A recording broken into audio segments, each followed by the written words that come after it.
things that might be a bit outside the box. I'm seeing more and more of our mechanic teachers starting to add visuals within their classrooms, which they never did. The classrooms here are very, very bare at first, but they're more and more adding things on the walls and that certain learners can benefit from.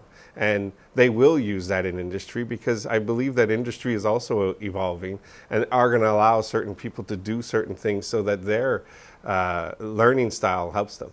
Imagine there's videos happening in business now, which I think is huge because that could be very dry.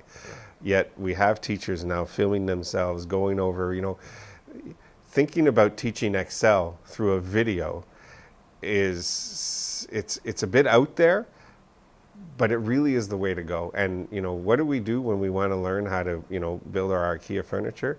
We look at the design, we're going to Google this. And I feel that teachers doing videos it has to be part of everything we do. And we're going to keep pushing that.